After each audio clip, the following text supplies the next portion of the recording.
Right, so few wrestlers carry themselves with the type of aura that a certain dude by the name of Gunther does in the WWE. But before there was a Gunther, there was, of course, a Walter, and so much more than you likely knew.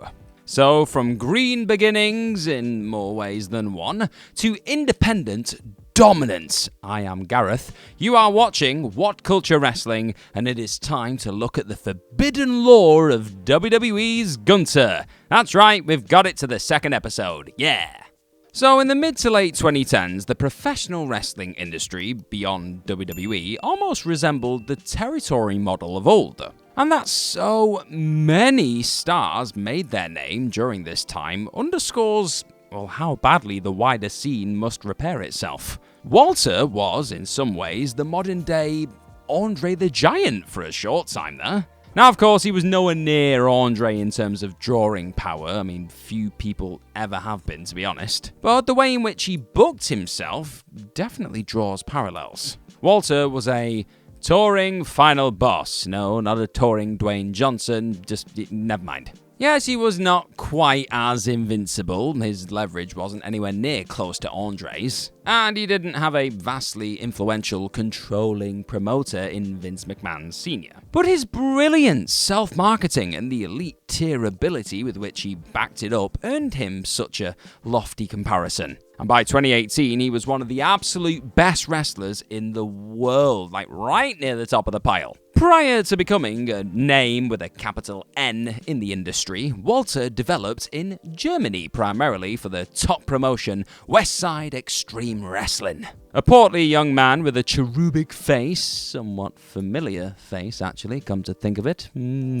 His first ring name was somewhat optimistic in its ambition. Obviously indebted to his idol, he went by Big Van Walter, or Big Van Walter. I'm not sure if we say the V or the W with this, I'm just going to go with it. He was a major prospect on the European scene nonetheless, becoming the youngest winner of a tournament, the 16-carat gold one, that would earn legendary status. As the 2010s unfolded, it would become an annual holiday destination for pro wrestling hipsters. Holding the record for the most WXW Unified World title reigns, which was 3 alongside Jörn Simmons and John Klinger, he eventually changed his ring name to Big Daddy Walter in 2014. And a year later, he fought his first battles with legacy rival Ilya Dragunov. Oh, my chest hurts just thinking about those fights. Yes, Walter was a precocious super heavyweight at this time, but was yet to develop his fearsome, peerless aura. A year later, though, he took on the all-caps Walter as his ring name, and, well, the evolution continued. Walter first made his true international breakthrough in 2017. Across that year and 2018, he became the final boss of the Brit Rest scene, racking up an extravagant number of accomplishments. He reigned with the OTT and Progress World titles, dominant in the 2 top promotions across the UK and Ireland scene. His work was so revered and raved about that he was quickly recognised by the hottest indie in the US, which was Pro Wrestling Guerrilla, which awarded him its world title too. I mean, by 2018, Walter was the hottest ticket on the indies this side of All In. Back in Germany, his legendarily brutal matches with that guy Dragunov cemented his reputation as one of the very best and most believable wrestlers on the damn planet. He was a monster. Right, before we get any further with this video, I want to know really quickly, I've got a question for you. I want to know, who was your favourite 2010s era wrestler? Was it Walter, Gunther, whatever you want to call him, in his independent era, or somebody else? Let me know in the comments down below. Walter was incredibly shrewd throughout this particular period of his career. In May 2025, as Gunther, he mocked Logan Paul like an absolute legend, smugly downplaying Logan's worth by asking him for advice on how to build his social media profile. The implication being that Paul was only good for a bit of publicity. Walter, however, was actually quite handy at that himself.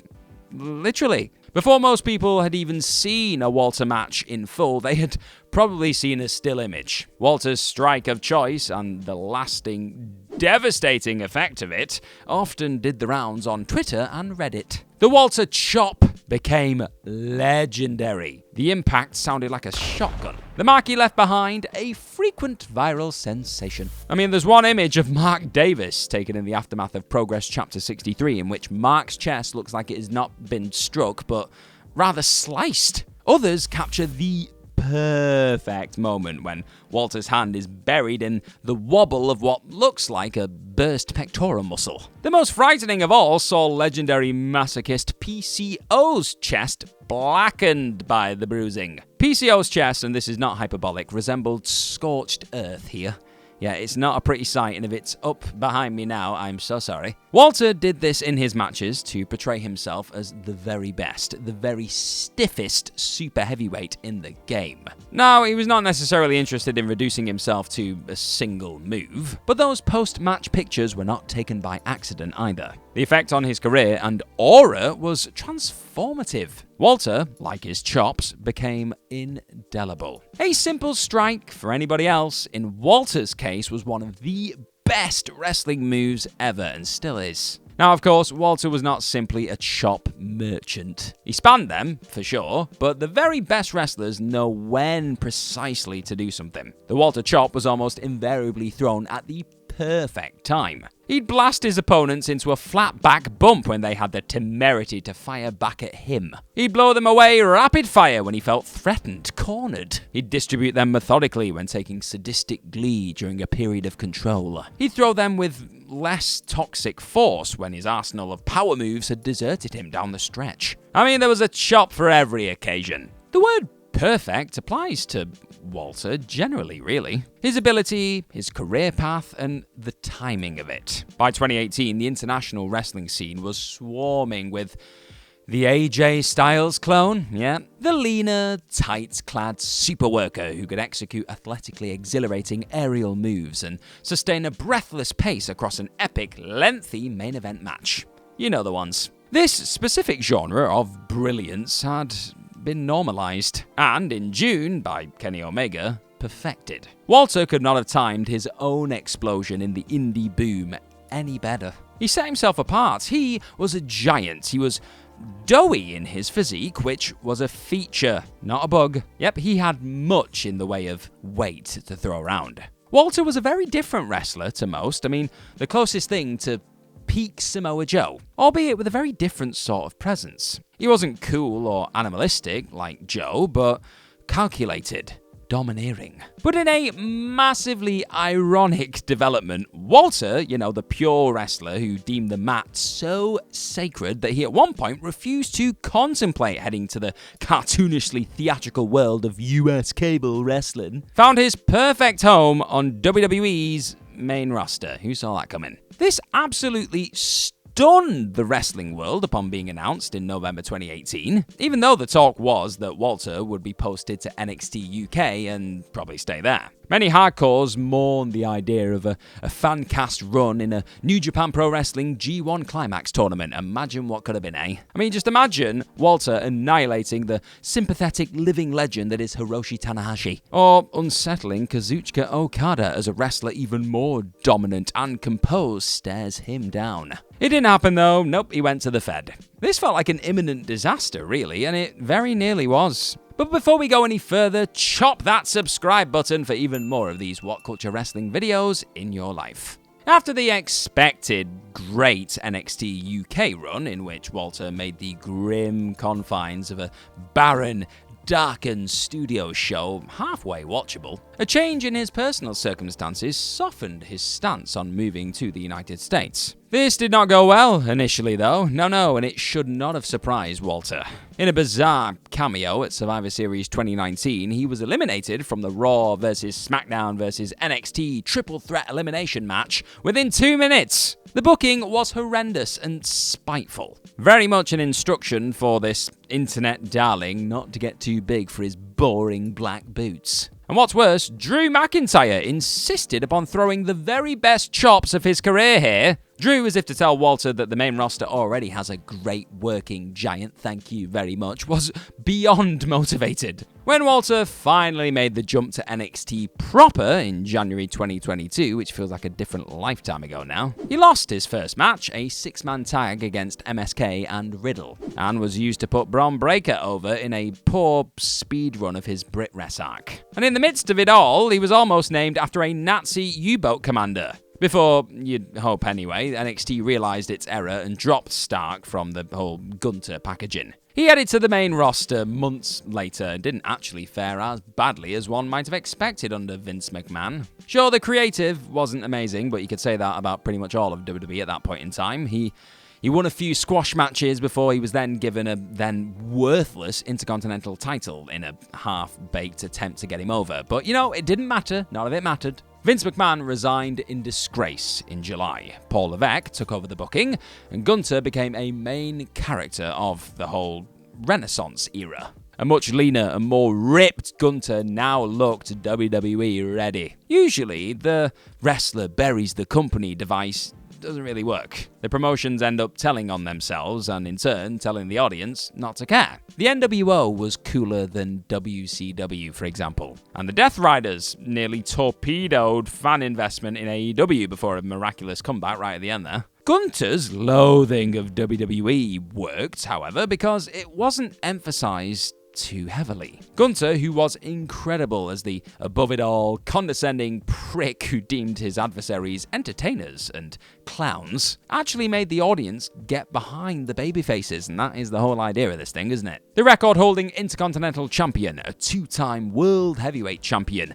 Big 4 PLE headliner. Gunther, this guy Gunther, he'd made it, folks. Away from Vince McMahon, his inevitable, sealed fate did not materialize. Gunther did not fail as a monster heel before being consigned to the role of comedy big man. Nope. Subverting that old trope entirely, this is actually how he started his career. Walter, with his frame, his chops, his mastery of the absurdly stiff, slow burn epic, he felt destined to get to the top in Japan. That's just the kind of person that seems to do well there. What you might not know, though, is that he did actually spend some time in Japan in his early years as a dancing comedy character named Gacha Ping for the Pro Wrestling 01 outfit. Now, not much is known about the character, not that there's likely to be any deep lore about it. I don't even know if I said his name right. This was simply Gunther on an early tour, dressed in green, with his hair dyed the same colour. Acting like a big enthusiastic idiot he was. Yep, imagine trying to make a living doing the latter.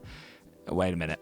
He was just a kid, and the same kid who looked charmingly bashful under the wing of Colt Cabana years and years ago. Later on, Walter was also a guy who came out to rock music just because he liked it. Before Timothy Thatcher urged him to enter the ring to divorce Shaq and accentuate his distinctive essence. I hope I said that name right. Probably didn't. I'm not good at this. Everything is a gimmick, a con in the pro wrestling game, folks. CM Punk is the establishment now, happy to be in WWE when he built his entire brand as a renegade disruptor. Steve Austin enjoys a glass of wine as much as he does a can of beer, Give me a Malbec, Malbec. Gunther wears two expressions on his face, a stoic determination and a gloating smile. When he deviates from his traditional black trunks, he only ever adopts a colour scheme that looks classy. The elegant burgundy reserved for the technical specialist, a deep, stylish blue. He wears his hair with a timeless sweep.